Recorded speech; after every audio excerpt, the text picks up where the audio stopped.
Salut, c'est Cutter. Aujourd'hui, je vous parle de mécanique.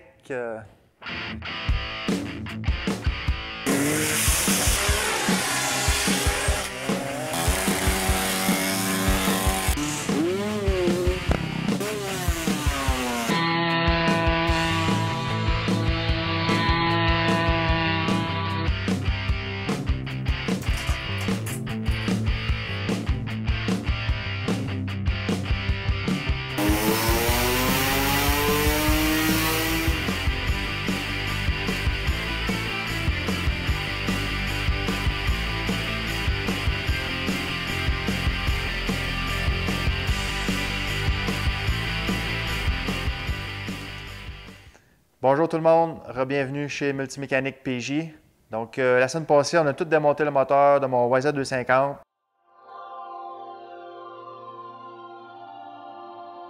On l'a tout nettoyé, on a démonté nos bearings de crank.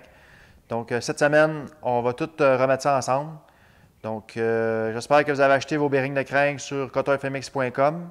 Sinon, je vais vous mettre le lien en bas. Et puis, donc ici, on a la transmission, les fourchettes, le barillet, puis nos deux casings. On va vous montrer comment installer vos bearings de crank, puis tout remonter ça.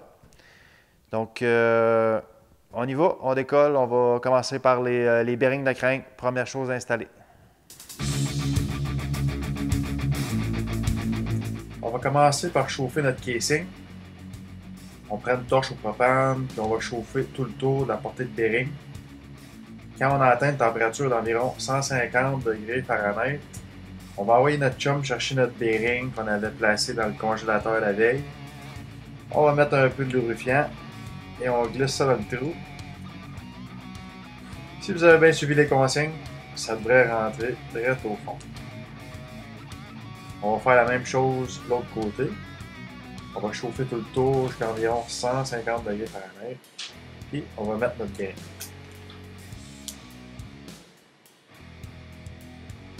Ensuite de ça, on va mettre nos deux shafts de transmission dans notre casing gauche. Puis nos fourchettes. On va mettre la C au centre, la L à gauche et la R à droite. Puis on va mettre la cam de shifter. Ensuite, on va tout aligner ça comme il faut. Il faut faire sûr que nos fourchettes arrivent à la bonne place, dans la bonne rainure. Une fois que c'est tout bien aligné, ça va tout descendre au fond ensemble. On devrait être capable de faire tourner nos shafts facilement. On va remettre la gear de la première qu'on avait enlevée. C'est ça que ça a l'air tout assemblé. On peut essayer de faire rentrer nos vitesses. Puis on va se mettre sur le mur.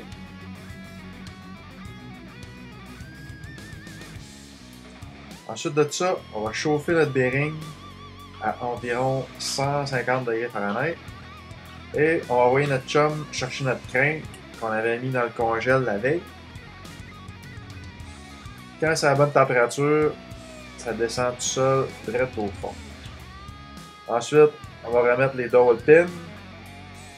Le O-ring spécial pour le Prestone et on va couvrir notre casing avec du silicone gasket maker pour moteur. Pas besoin d'en mettre beaucoup, une fine couche devrait faire l'affaire. Juste faire sûr qu'il y en a partout. Ensuite, on va chauffer l'autre bearing à environ 150 degrés Fahrenheit. On met un petit peu de lube sur nos shafts et on ferme notre moteur. On peut frapper doucement sur les côtés avec un marteau de plastique, s'assurer que ça rentre bien droit. Une fois côté au fond, notre crank et notre transmission devraient tourner facilement. On va remettre les bottes en laine qui serrent les casings ensemble. On va commencer par accoter celle du milieu. Ensuite, on va faire le tour. On va torquer les bottes à 10 livres-pied en commençant par celle du milieu et en continuant d'un bord à l'autre du casing. Ensuite, on va mettre un petit peu de graisse sur la sleeve du shaft. Puis on va l'installer sur le shaft de transmission. Après ça, vous pouvez mettre le seal du crank. Fait que mettez un petit peu de graisse à l'intérieur. Enlignez le seal à sa place et frappez dessus avec un gros socket. Arrangez-vous pour que le seal descende bien égal, puis direct au fond. Là, Pierre va mettre le moteur sur le rack. On va mettre du Loctite rouge sur le stud. Puis on va installer les segments. Il faut aligner la petite pin avec le trou. Au fond, on met ça. Puis on torque à 22 livres-pied. Ensuite, on va venir accrocher le petit spring. Pour ça, Pierre va prendre du Loctite bleu. On va mettre ça sur les petites bottes. Puis il va installer le reteneur de seal. On va torquer ça à environ 7 livres-pied. Ensuite, on va installer 5 morceaux. On va mettre le spacer, la plus grande gear, la petite gear, le washer chanfreiné face à vous, puis la botte avec du Loctite. Après ça, on va remonter le sélecteur dans le guide. Il va y avoir 2 petits springs, 2 goupilles et 2 petites plaques. Il faut qu'ils soient assemblés avant de le mettre en place. On va torquer ça à 7 livres. On va mettre le rouleau, puis mettre le sélecteur en position centrale. Ensuite, on va mettre le shaft du shifter avec le gros washer installé dessus. Il faut aligner le spring et le rouleau du sélecteur. Après ça, Pierre a décidé de mettre le gros washer qui traînait sa table. Ensuite, on va installer le shaft du kickstart. Une fois à sa place, il faut tirer le spring clockwise, le sens des aiguilles d'une montre, qui sont installés sous tension. Après ça, on va installer la gear flottante, son washer et son snapping. Faites sûr qu'il est bien clenché au fond et que la gear tourne free. Ensuite, ça va être le basket de clutch et son bearing, puis le washer denté et le clutch boss, et la rondelle d'arrêt, puis la note qui devrait être torquée à 54 livres-pied. Un petit coup d'impact pour faire la job pour Pierre, il connaît son affaire. Tant que c'est bien à côté, puis que ça bouge free, on va barrer ça en place. Maintenant, on va torquer la botte qui tient nos gears sur le bout du crank à 40 livres-pied. On va piquer un tournevis en dessous pour empêcher que ça tourne. Ensuite, on va installer la robe de clutch, puis on va réinstaller nos disques. On va commencer par un disque garni, puis un lisse, puis on va continuer à alterner pour finir avec un disque garni. Ensuite, on va installer la pièce avec le bearing sur la tige de débrayage, puis le plateau de pression. Après ça, on va remettre nos springs de clutch et les bolts. On va serrer ça en X et torquer ça à environ 7 livres-pied. Ensuite, on va installer notre gasket sur les dolphins, puis remettre notre couvert de côté. Assurez-vous d'aligner le shaft de kickstart, la pompe à eau et du régulateur de la valve d'exhaust. Après ça, on va remettre les bottes. Il y a plusieurs longueurs, fait que assurez-vous de les mettre à la bonne place. Puis on va torquer ça à 7 livres. Ici, on peut voir une roue à degrés qu'on avait installée pour mesurer la hauteur du piston dans le cylindre. Maintenant, Pierre va réinstaller la neutral switch. Il y a un spring et une petite pin à installer en premier. Puis il va mettre du Loctite bleu sur les bottes. Ensuite, on est rendu au top end, le haut du moteur. Pierre va verser du liquide d'assemblage sur tous les bearings. Si vous n'en avez pas, vous pouvez utiliser de l'huile à moteur 2 temps de bonne qualité. L'huile à mixer, autrement dit. Ensuite, c'est le cœur de votre moteur, fait que je recommande d'utiliser toutes les pièces neuves. On va prendre un anneau circlip, puis on va l'installer sur notre piston. Le piston a été choisi en fonction de la dimension du cylindre.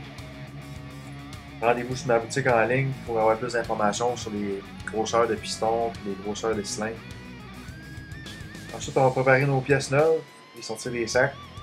Et on va installer les rings sur le piston. On va lubrifier le bearing puis l'installer dans l'embout de la bielle. On va lubrifier l'axe de piston. L'insérer d'1 cm du côté libre, il n'y a pas de surclip. Puis mettre le piston en position. Une fois l'axe et le bearing alignés, on devrait être en mesure de pousser la pine jusqu'au fond. Remarquez bien la flèche du piston qui doit être alignée vers l'exhaust. Ensuite, on va couvrir la base du moteur puis installer l'autre surclip sur le piston. Faites sûr que vos surclips sont bien entrés. On va remettre les goupilles d'alignement, les load pins à leur place et installer un gasket neuf. On va lubrifier le cylindre puis l'installer sur le piston. Il faut compresser les deux rings à leur place spécifique. Sur le piston, il y a une petite pin d'alignement. Ensuite, on drop ça sur le gasket. On installe les 4 notes. On serre toujours en X. On va torquer ça à 30 livres en prise directe et à 26 livres-pied avec le pied de biche. On a des O-rings et des gaskets neufs pour le cylindre et la tête. On va mettre un petit peu de graisse pour faire tenir nos rings de tête en place. On met la tête avec la braquette vers l'arrière du moteur. On met les washers de cuivre puis les notes. On va serrer ça en X, torquer à 18 livres-pied. On va ramancher les petits caps sur le cylindre. On va ramancher le levier pour la valve d'exhaust. Il y a un petit épaisseur qui va en arrière du bras. Faire attention. On installe un gasket neuf sur le couvert, puis le seal en rubber. Ensuite, le gasket et le couvert vont aller dans cette position-là.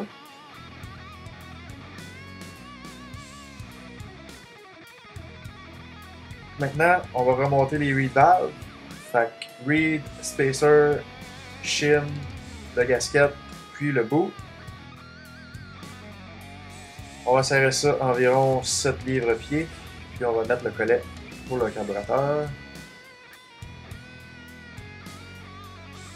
Après ça, on va mettre le seal du crank. On va graisser l'intérieur du seal. On va le pousser au fond en frappant sur un gros socket. S'assurer qu'il rentre bien droit. On va essuyer l'excédent de graisse. On va installer le stator. On va aligner les coches d'alignement en bas.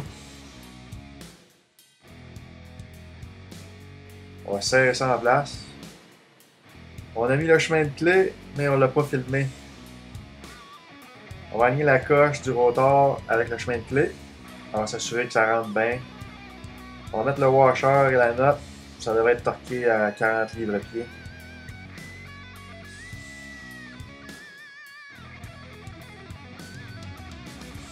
Ensuite de ça, on va mettre le sprocket, la barrure puis la note. Ça devrait être torqué à 54 livres-pied.